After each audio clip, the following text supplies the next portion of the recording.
There was a certain phase in my life, I would say about a year ago, where I was very active on social media, and I haven't been as much lately. And that may be due to facing an injury and getting burnt out. But at a certain point, I had a tremendous feeling, a consistent feeling of purpose and growth and fulfillment in building something on my own. And as of now, my perspective has changed. And also there's constraints that are occurring. I've been reading this book. It's called The Reason for God, and I'll most likely be writing about my experience I've expressed on my podcast and through a Substack article that I've participated in plant medicine ceremonies, ayahuasca in particular. And this has been such an immense part of my life, such a huge experience for me that I'm still unpacking. But to put it very simply, it provided a knowing within me that God exists. And that might seem crazy, but it's true to me. It feels true to me. And through time passing, going back to regular ways of life, I started to feel a drag. I think this drag came along after I started to get a little naive and a little careless, I would say. I think a part of me felt so aligned. I felt so good after some of these ayahuasca experiences where I thought that life was just gonna flow from here. And I was experiencing flow within a long, consistent time period. It was pretty wild. And then slowly but surely I began to drifting into habits of looking at social media a lot. And I think that's due to me posting for my podcast. And that's just one habit alongside maybe constantly listening to podcasts or whatever, digesting a lot of information and realizing the contrast of feeling clarity of mind and vibrancy within my heart right after the ayahuasca experience, and then this misty mind and how that then shields the heart, dampens the soul. And it's been such an amazing experience. Even this aspect of feeling drawn down and drifting, and like the soul was so lit up. And then it gradually started to just constrain because I was participating in these habits that are normalized in our society. So anyways, as I was able to see these two sides of this contrasting experience, this human experience, I became very curious about not solely relying on, okay, I'm just gonna keep doing ayahuasca experiences once per year so that I can just purify myself. I also wanted to have a daily disciplined practice of a spiritual belief and system. And I wouldn't have guessed that it would have been Christianity. I was raised in the Catholic Church. Not really raised, to be honest. I was baptized and I got my first communion, but it really wasn't that significant within my life and my family's life. I went to church a few times when I was younger, and then eventually it faded away. But I've become very curious about Christianity, and I'm so grateful for the amount of resources that we have online. One being Jordan Peterson's YouTube series called The Psychological Significance of the Biblical Studies. Unbelievable.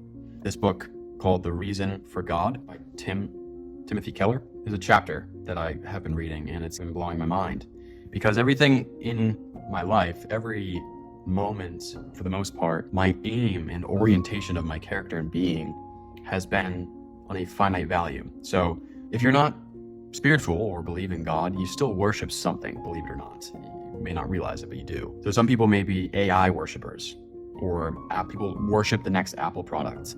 They may worship their children. They might worship being a parent, worship their lover, worship their job, worship their cars. These are mostly materialistic ideals. And what I have found is that's been my orientation. And I realize how fragile that is and how I become a fragile person. And that may be hard to interpret for some people. But for example, if you worship your lover and they decide that they don't like you anymore, or they pass away, your universe gets rug pulled. That's your universe, right? If you worship God, and there's this spiritual ideal that provides structure, and your foundation in life is much stronger. There's a quote in here, and I wanted to read it to you. A life not centered on God leads to emptiness. Building our lives on something besides God not only hurts us if we don't get the desires of our hearts, but also if we do. Few of us get all of our wildest dreams fulfilled in life, and therefore it is easy to live in the illusion that if you were as successful, wealthy, popular, or beautiful as you wished, you'd finally be happy and at peace. And there's a discussion about these two individuals that became famous musicians or actors, and they became really disgruntled for most of their life once they got to that position of being really famous. Every person must find some way to justify their existence and to stave off the universal fear that they're a bum, in quotations. And more traditional cultures, the sense of worth and identity comes from fulfilling duties to family and giving service to society.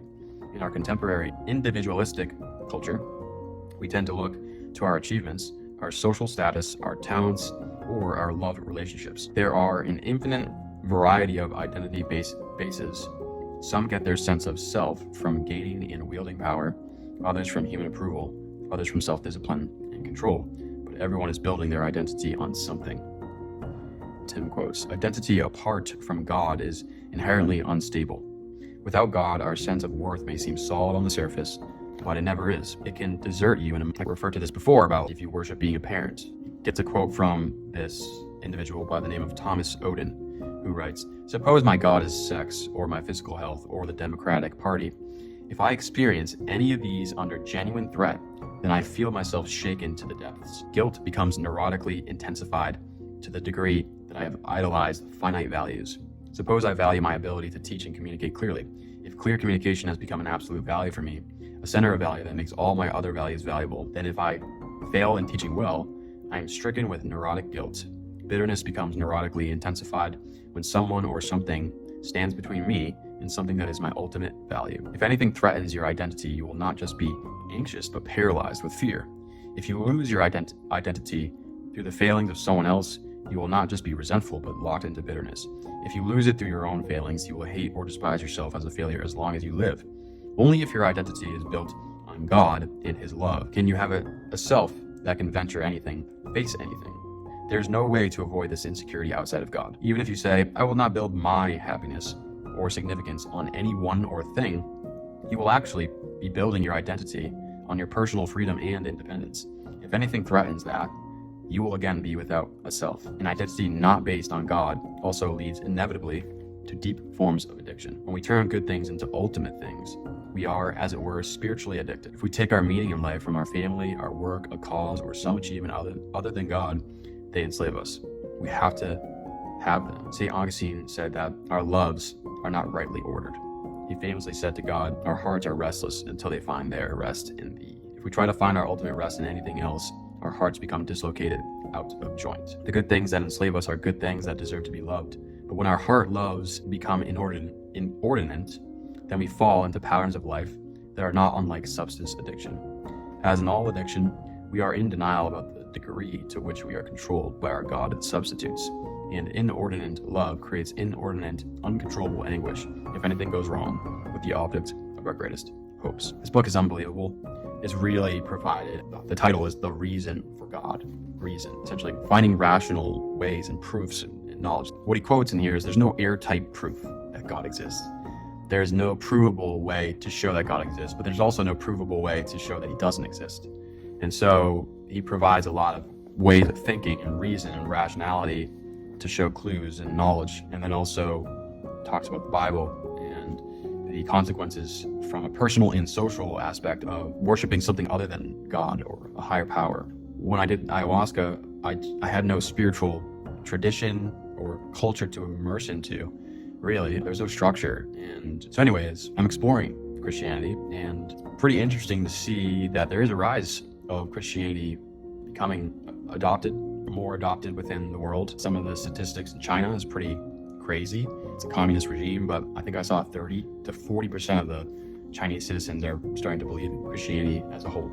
So I don't know why I decided to record this. I think I'd like to really hash this out more through writing.